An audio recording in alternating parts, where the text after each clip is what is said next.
Welcome to my YouTube channel JB Account Adda. You subscribe the channel, like and share the video. Today part B the company किसी किसी किताब में जो है कि किसी पार्ट 2 दिया होता है। यूनिट का नाम होगा फाइनेंशियल स्टेटमेंट एनालिसिस, जो है कि इस चैप्टर का नाम होगा। हो सकता है यूनिट 2 हो या यूनिट 4 में हो। एक क्वेश्चन बेस्ड आंसर होगा आज का वीडियो में। Question number 1, what is financial statement analyse 2012 में 1 मार्क के लिए हुआ था। कभी कभी 3 मार्क के लिए भी आता है। Answer, meaning of statement analysis और एनालिसिस ऑफ फाइनेंशियल स्टेटमेंट, ये दोनों शब्द है। एनालिसिस जो शब्द है, 2 शब्द से इसका विशेष रूप होता है। 2 शब्द इसका जो है कि वर्ण किया जा सकता है, एनालिसिस एंड इंटरप्रिटेशन। एनालिसिस का मीनिंग होला सिंप्लीफिकेशन, साधारणीकरण, जो कि फाइनेंशियल डाटा जो फाइनेंशियल स्टेटमेंट प्रोवाइड करता है उसको रीग्रुपिंग कर साधारणीकरण किया जाता है। और इंटरप्रिटेशन का मीनिंग होता है कि उस डाटा को एक्सप्लेन किया जाता है, सिग्निफिकेंट एक्सप्लेन किया जाता है, सिंपली उसको जो है कि वर्णना किया जाता है। Financial statement analysis mean the process of critical evaluation financial information contain in financial statement for decision making, जो है कि ये साधारणतः फ्यूचर डिसीजन निर्णय लेने के लिए जो है हेल्पफुल होता है। इसलिए ये इन्फॉर्मेशन क्या होता है, एनालाइज किया जाता है। इट इज़ जजमेंट प्रोसेस, ये जो है कि जजमेंट प्रोसेस मतलब फ्यूचर प्लानिंग के लिए भी काम आता है, जो कि प्रेजेंट सिचुएशन के ऊपर फ्यूचर प्लानिंग किया जाता है। प्रिडिक्शन माने अनुमान क्या किया जा सकता है, उसके ऊपर ही एनालाइज किया जा सकता है किया जाता है। It is basically study relationship various financial fact and figure content.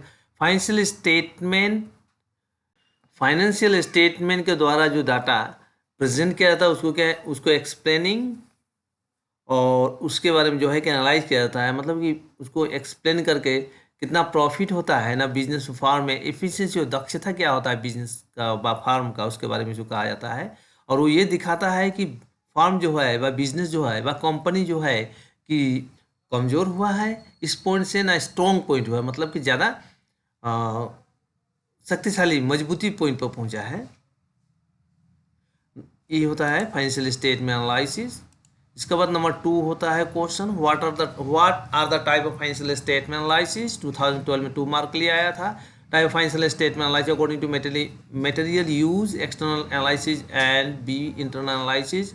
According to modus operandi, A horizontal analysis, B vertical analysis. Tools analysis होता है A comparative statement, B common size statement, C trend analysis, D ratio analysis, E cash flow statement. Question number 3, what is importance of financial analysis. 2013 में 3 mark के लिए आया था, 2012 में 4 mark. The following importance of answer, importance of financial statement. एक होता है to assess the creditabilities, to assess मतलब बाकी जो है कि बाकी के लिए जो है कि मूल्यांकन करना। ये जो है कि एनालिसिस जो होता है कि जो कहीं से कोई बाकी खरीदना होता है उसके लिए क्या होता है, जो क्रेडिटर होता है वो जानना चाहता है, इसके एनालाइज करके एनालाइज करने के बाद उसको शो करना पड़ता है। Number 2, assessing the profitability. Assessing मूल्यांकन क्या होता है, प्रॉफिटेबिलिटी क्या होता है। फाइनेंशियल स्टेटमेंट जो है कि एनालाइज करने के बाद उसको जो है सेल्स के साथ, कैपिटल एम्प्लॉयमेंट, टोटल एसेट्स के साथ मूल्यांकन किया जाता है, उसको कंपेयर करके।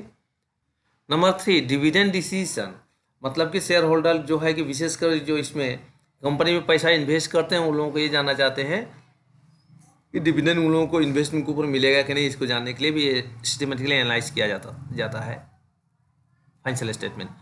Number 4, planning and budgeting, future plan के लिए भी, फ्यूचर प्लान जो है क्या होगा, बजट क्या किस प्रकार की जो है कि किया जाएगा, उसके लिए भी इसको एनालाइज करना बहुत ज़रूरी होता है।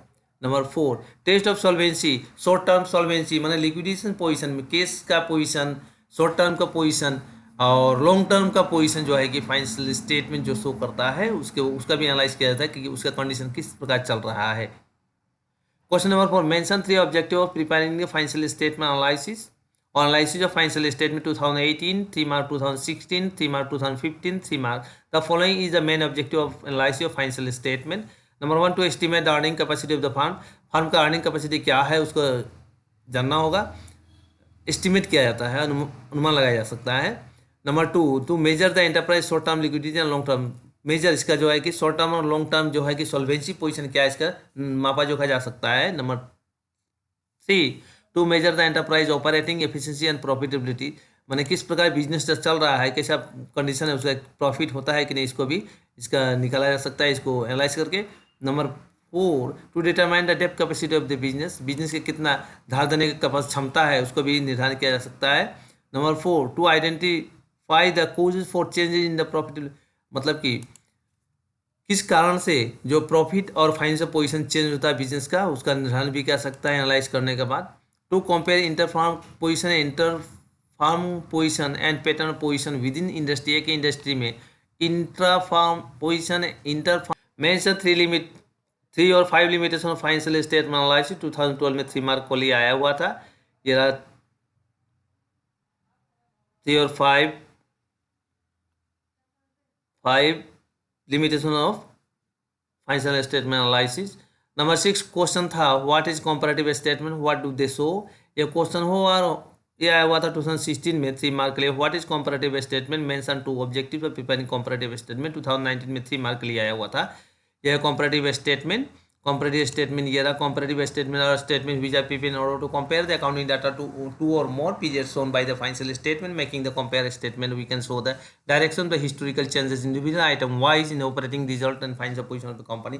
मतलब कि 2 साल का फाइनेंशियल इन्फॉर्मेशन जो होता है उसके ज़्यादा 2 साल का जो डाटा होता है वो दोनों डाटा को कंपेयर करके इंडिविजुअल आइटम के तहत जो है कि उसका निर्धारण किया जाता है, इसका कंपेयर करके कौन कितना किस डायरेक्शन में है, किस पोजीशन में है, उसमें लाभ हुआ है ना नुकसान हो रहा है, ये सब दिखाया जा सकता है। इसका जो है कि following objective of preparing comparative statement, बा comparative statement show the following. Number 1, to analyse different item of income expenses assets liabilities in the absolute figure. Absolute figure में क्या होता है, एनालाइज किया जाता है income expenses assets and liabilities जो होता है इसको। नंबर 2, टू एनालाइज इनकी जो decrease in rupees amount as well the percent by taking the data previous years, मतलब कि इसको एनालाइज किया जाता है इंक्रीज बढ़ा हुआ है या कमा हुआ है एक्चुअली अमाउंट में, और इसको परसेंटेज में भी दिखाया जा सकता है प्रीवियस डाटा के तहत। नंबर 3 में to measure the operational result and financial position of in operational result, मतलब रिजल्ट होता है प्रॉफिट हुआ है ना लॉस हुआ इंडिविजुअल आइटम के तहत, और उसका फाइनेंशियल कंडीशन क्या था उसको भी दिखाया था कंपनी का। To review question number 7, what is common size statement, what do they show, ये होता है क्वेश्चन 2017 3 मार्क का आया हुआ था। What is common size statement, mention is 2 uses 2020 और 2015 3 मार्क का आया हुआ था। Common size statement the which in which amount of individual item balance sheet and statement of income statement 2 or more period within these amounts are further converted in the percentage to some common base पकड़ा जाता है इसमें statement called the component percentage statement और 100% statement इसको पकड़ा जाता है जिनके कॉमन बेस के तहत इसको होता है। Common size statement show the following objectives of preparing common size statement होता है to analyse change in individual item of income statement position statement, analyse किया जाता है change item of income statement and position statement को होता है। Number 2, to study the trend in different item of income expenses asset liabilities and net worth.